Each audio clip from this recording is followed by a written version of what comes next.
SISTAS and Law, the first interactive, unorthodox talk show of its kind. Tackling today's hot topics. Join the conversation and participate. Hear unique, passionate views from practicing attorney Rosalyn Charles and Judge Tee.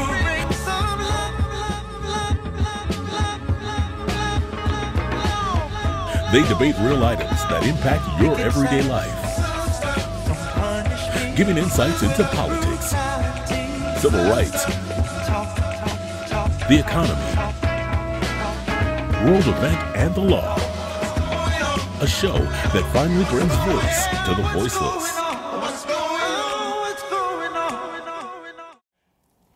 Welcome, ladies and gentlemen, to SISTAS and Law. I'm Judge Tee. And I'm Rosalyn Charles. And we're here to give you a little recap of the 45th and the tomfoolery that's going on in D.C. It seems like everybody has to lawyer up. And they continue, they fire lawyers, they rehire lawyers, they've got mob lawyers. Oh my goodness. Now, you've had an opportunity to, you practice law. Before you were a judge, you practiced law. How would you describe your worst client? The worst client. Well, you have that angry client. Yeah.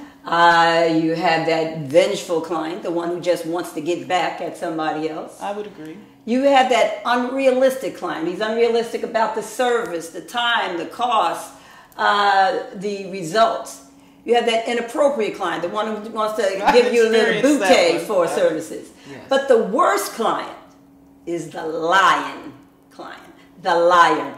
That I would say would be the worst client. It seems like you just described someone that's near and dear to us, the 45th.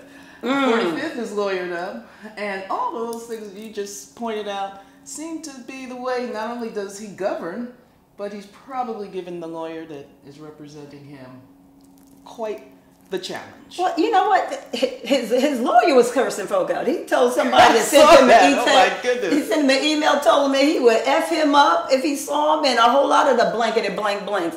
Now, if your lawyer is a fool and your client's a fool, you got a whole keg about to blow up. And I think that's why there is a whole nother new lawyer that's coming in for 45. That is disaster. Now, during most of the time, they were talking about the 45th has his own little email scandal going on right now. Actually, it's Don Jr. Now, what on earth is going on? Emails, don't they know that they shouldn't be putting stuff in an email? One of the things that was crazy, like May 19th, Manafort became the campaign manager. May 19th of 2016. Okay. 16. Okay, yes. Okay. Yes. Now, that's only a few weeks. June 3rd, just out of the blue phone call. Now, you got to believe that nothing else happened. That out of the blue, a friend of the 45th and Donald Jr. gets a call from a Russian. I guess the significance of Manafort coming on board is that he indeed had significant Russian ties. And Flynn as well, 45th himself and his family.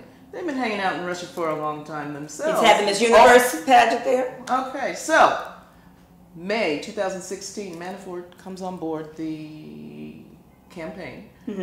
June 3rd, an email goes to Donald Jr. Well, let's hit that email, okay? Because all of these naysayers that's saying that this is a nothing burger. This burger just got put together, patted all up, all the ingredients is in it. You always come up with these things. Yes. So what did the email actually say? Emin is some British nondescript. He looked like an extra from one of the Soprano movies. He gives a text to Donald Jr. and specifically says, I'm just calling and asking to contact you with something interesting from the Crown Prosecutor of Russia. The Crown? Now, we know Russia doesn't have... What's his name? The Crown Prosecutor? The Crown Prosecutor. They don't have such a thing. It's the High Prosecutor. All right. Now, this High Prosecutor has a relationship with a Russian oligarch named Aris. Now, the important thing about Aris in 2012, 2013, had hooked up with the 45th to try to build the Trump Tower in Moscow. But the email itself, Sarah, what did it say? The email is the important thing. It says that we have some official documents and information that will incriminate Hillary and her contacts with Russia, and that we believe that this information will help your father, Donald, to become president. Who did this email come from? The email came from some dude that's, like I told you, he's basically a manager for a music manager. Well, they've been talking about a female lawyer from Russia that was now. Also well, this is the connection. Okay. So he said that he was going to be meeting with the Supreme Prosecutor. It wasn't the Supreme Prosecutor at all. I'm going to call her Natalia V, because my Russian is a little a little shady. Natalia. So Not Natalia, not Natasha, Natalia. now this is the crazy part. You're going to, they tell you, I have incriminating documents that belong to the Russian government. He specifically said, I have incriminating documents that belong to the Russian government. Belong to somebody else. Not his, belong to the Russian government. If Russia has anything that is American, we know it's stolen. So right there, some light should have went off in his head, and maybe possibly Don Jr. You know, he's been playing the very innocent. Don Jr. is a damn fool. Out a fool. number of times. The story has changed and changed, or should I say, he's built upon this story. Well, originally, the story was the only person in the room. His return message after he got this grand information. If it's what you say you have, I love it. Now, that email didn't say what he had. So that only tells you that somewhere in between there was another conversation. Are you suggesting Don Jr. hasn't been totally transparent? Don Jr. He came out on Hannity and just said that's all there is. And right after that, we found out it's Natalia, which was the reporter who does work for Russia. She is an attorney for Russia. Okay. We find out that there is a Russian-American lobbyist that is well known in D.C. who they call him the Fixer. The Fixer. All right. And now I'm hearing today that there's possibly not only an interpreter but a fourth person that has been unnamed. None of those people were in even the Fox interview. Now, Don Jr. came out and said that there were only 2 or 3 people present initially, and now it's grown to 8 since the last time he came out. Since the first time he told the truth. The first time, and then the second time he told the truth again. Well, all right. Okay. See, this all seems a little bit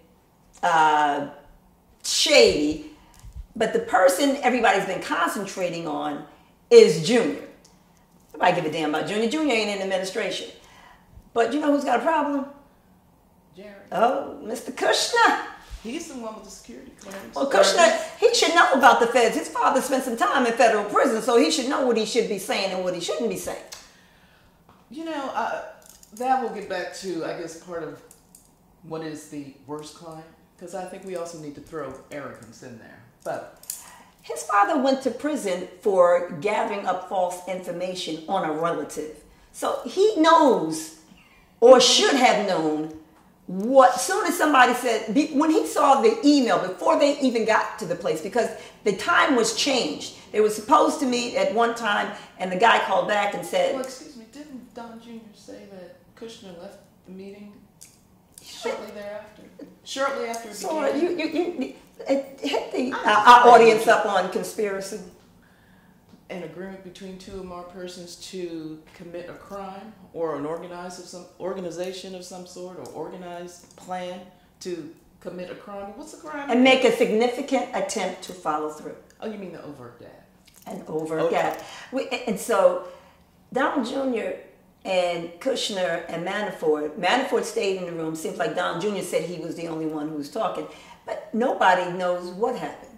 What we do know is that they told you they had illegal documents and you chose to show up. So the significant action of actually going started the conspiracy moving. Well, you know, we've kind of looked on it from a federal level because I imagine that's who would Oh, the ultimately feds. Mueller is going to tear this thing up. I'm telling you, this burger is about to be baked. They've been debating, at least on some of the other shows, what conspiracy is. I'm wondering if eventually they may look upon this as a big old racketeering charge where that can cast a wide net upon individuals. We have a lot of things they've been throwing around. Treason. Now, well, remember that's what Snowden is over in. Well, but Snowden's over there for releasing. But he's charged with treason. All right. Okay? And so, the original British term of treason connected the information with the ability to make the countries go into war. Yes. However, if the information that you're providing illegally to another country, actually, because this is what people tend to be confused about. Whether this is helping Donald Trump, whether this is because they hate Hillary Clinton. Ladies and gentlemen, let me tell you what this is about. This is about throwing confusion into our democracy of the United States of America. And they really don't care who it comes from. Well, you know, sir, I have one message factually for Donald Jr. as well as the 45th. Putin is not your friend. He is not your friend. He's been setting you up for years. We got the CIA because of Russia. When they got the KGB, we formed the CIA. This is something that's been going on since McHale's Navy. We've known this our whole life. You're dating yourself. Well, see, I would. Okay, but... Okay. Anyway. Let me just say, the one thing we need to stop pretending that the Russians have a side. The only side that the Russians have is the Russian side.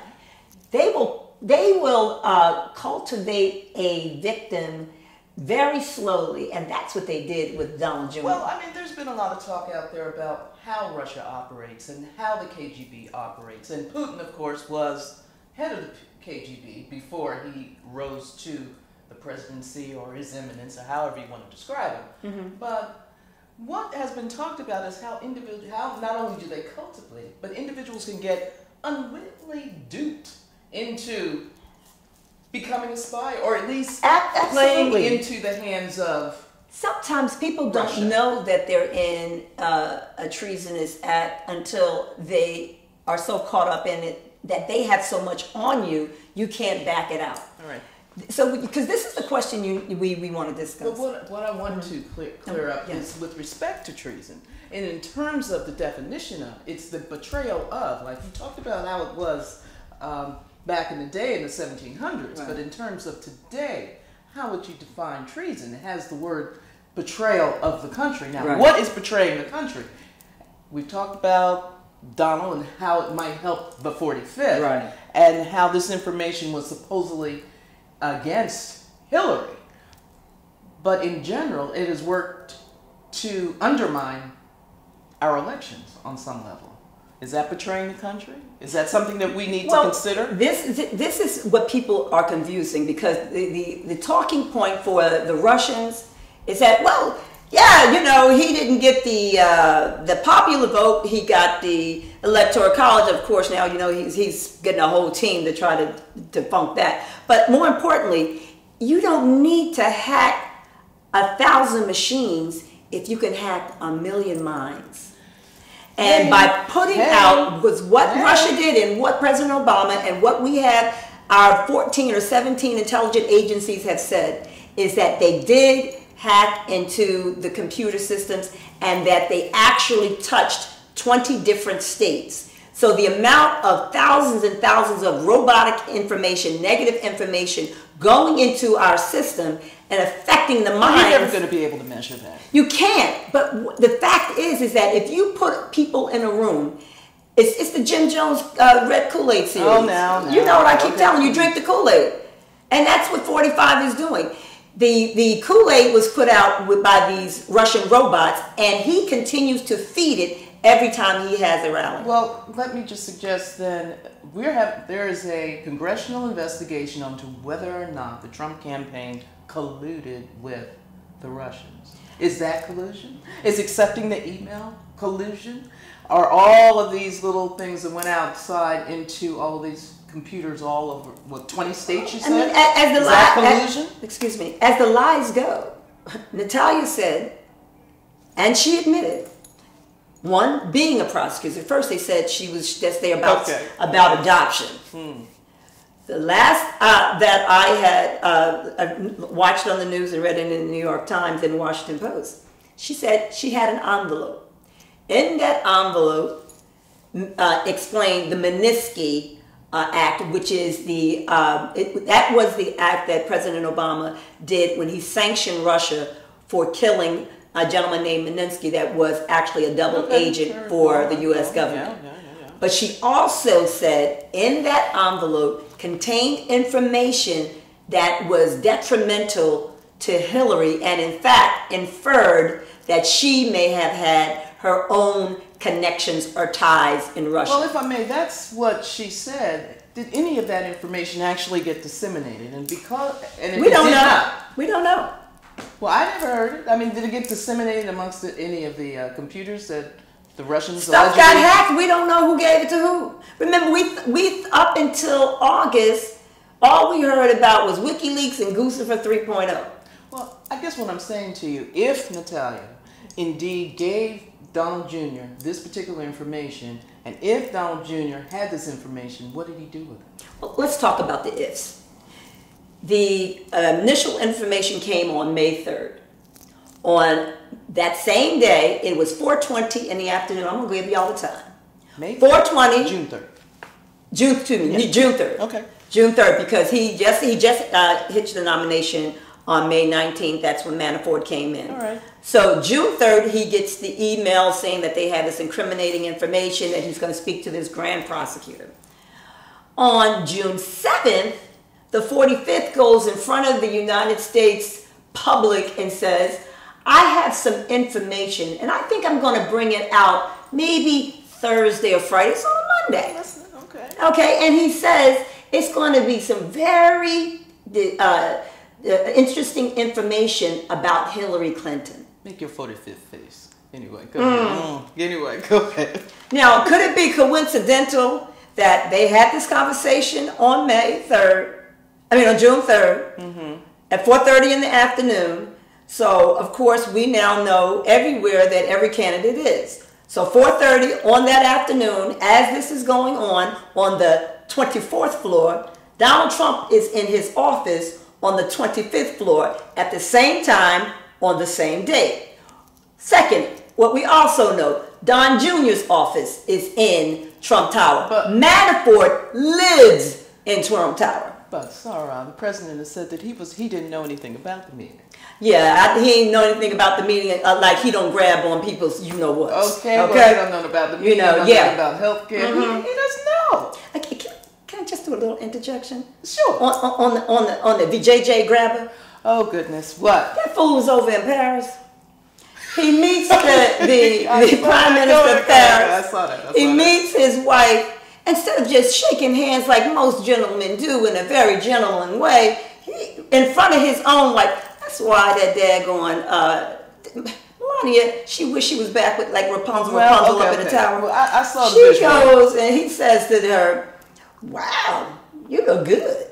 Well, you're in good shape. In fact, you're beautiful." In fact, didn't he hold her hand like that as if to display the entire body? You know what that foolishness was about? Because this 34-year-old got a 63-year-old woman, a wife that looked just as good as his. What's Melania? First Lady Melania. Yeah. Well, yes. Well, you know, the Parisian president married his teacher from the 7th grade. Oh, I'm just saying. Okay. Well, let's get back to these emails and the Donald. I hear you, but the emails they hang around with. They got common thoughts. But okay, let's get back to these emails. So on what day in June were we until you digressed? Okay. Into the 3rd was the email. Yeah. The 7th, the 45th, indicated that he had some information. And the 9th was the meeting of all meetings. The meeting where I would suggest the conspiratorial, treasonous, bribery, solicitation began. With Donald Jr. Donald Jr., Manafort, and Jared. Why? You got the head of the campaign. You got the big dog. He gave Jared so many damn positions. Jared, I don't even know what Jared is. Now, you said that meeting has grown from 3 or 4 to 8 by now? But the other 6 are irrelevant because no one in their right mind is going to believe that his main advisor is in the room. The main advisor is Jared. Manafort is the campaign chair. And Don Jr. is his oldest son. Now, Don Jr. is still trying to catch up with his sister on the love chain of his children. So anything he could do to give his father uppity, he gonna try to do. So you don't think that after that meeting, they didn't go to that 25th floor? Everybody's they got bubbles in their head. It sounds gated, like if you know, he's friends with Krispy Kreme too. Well, I would suggest that the Donald knew about the meeting because he's a control freak. Absolutely. And he knows everything. In fact, he knows everything. He knows how to do everything. He knows how to fix everything. And he doesn't need anybody's help to do any of it. You know, he's my favorite narcissist. He's got grandiose understanding of himself unlike anybody ever. Yes. And so, you know what? And this is why I think, birds of a feather fly together. I think anyone, they keep talking about they didn't want to have this whole Washington thing. They want to shake Washington up. But one thing about the folks in Washington, like them, don't like them, Republican, Democrat, or Independent, they know protocol. Protocol, and if you read even a book, and we know that Donald don't read, he got to look at picture books. That's why you had that silly ass Kellyanne coming on. Collusion, illusion, delusion, confusion. Kellyanne. Confusion. All right, so the Donald, he knew about these emails, he knew about the meetings, because he needs someone to interpret these. Just like you said, he doesn't read. So but you know why we know about the meetings? So where does this investigation go? Mueller's got a lot to work with, I would suggest. And Mueller is going to do his work. The only thing can stop his work is the 45th. Well, the 45th could fire him like he fired Comey, because he's under that control. I think then he will be going down a rabbit hole. A rabbit hole that he will not be able to get out. And I could tell you that that as much as the Republican Party, most of them repulse me. They're trying to push. First of all, he has done nothing. We haven't talked about the military people who have died, but one of the things they're trying to push through as hard as they can, is this health care. Trump Care Act. Well, when you say you're talking about the 45th. The 45th. He needs a win. Congress has done nothing. Mm-hmm. So, yes, okay. So now we're into health care, which is, they claim Obamacare is a disaster, but this bill that they put forward is even a greater disaster if you even accept the premise that Obamacare, Affordable Care Act, is not helping the American people. The CBO score is outrageous. Now, that's a Congressional Budget Office, and they haven't even given the official number, but right now we had somewhere with 34 billion people get knocked off of health insurance. All week or the last several months, a lot of individuals have been going to their congressman's office and basically saying, "Save my health care," because this is the effect it's going to have. They've been putting a face on the individuals who would lose health care as a result of the callous bill that the Republicans have forwarded. I wonder what the Donald's saying about that. He just wants a win. He wants you to repeal and replace. Donald could care less. You know, this is the issue. For most Americans, and I think even the ones that are getting the most from the Affordable Care Act, are as Donald would call them, his uneducated voting. I like my uneducated, as he would say. Well, these uneducated that are not reading, but what they hear in their head and what they keep confusing it with is Obamacare rather than the fact that this is why you got a doctor. This is why you can have a baby and you don't have to have it in your backyard or in your tub. This is why your child with pre-existing conditions can get to a doctor. Well, they've heard some of those cries, and now they've added monies into this bill, meaning the Republican Party has added monies into this bill to address the opioid. $74 billion, I think it is. Is that enough? Is that anywhere near enough? Well, they're trying to close up some of the gaps with Medicaid and how that might assist individuals. Well, they're trying to eliminate Medicaid for a large swath of people. Yes, they are, because they claim there are a lot of people fraudulently on the rolls. Well, it's just like fraudulently people voting that are dead. Yeah. I mean, I bet the number's 5 million. Gosh. Anyway. You know what? We have spent pretty much the whole last 8 months living in the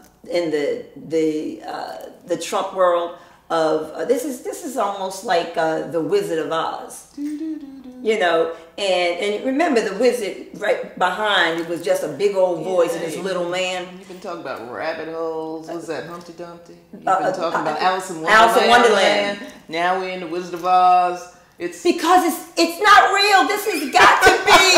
It's got to be a show. It's got to be a show. Okay. But ladies and gentlemen, you know everything that's going on. We just want to give it to you in a way that is not so legalese.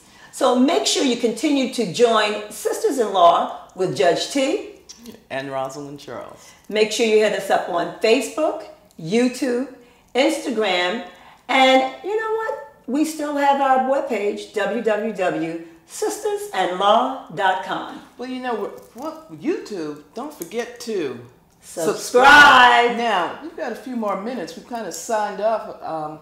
Let's talk just a little bit about July. Happy birthday. Oh, and today is your birthday, if I might say. Happy birthday now to you. Yeah. I'm just going to throw that in there because on Thursday, it's my birthday. The Queen will be sitting on her And throne. I know it's a national holiday when it's indeed your birthday, and I don't sing that well, so I'm not going to do that well, to you. Happy birthday, Sarah. Yes, happy birthday. That's Thank good. you. We will talk to you soon. See you next week with Sisters and Law with Judge Tee and Rosalyn Charles. We're always looking for your questions, your conversation, your participation with Sisters and Law.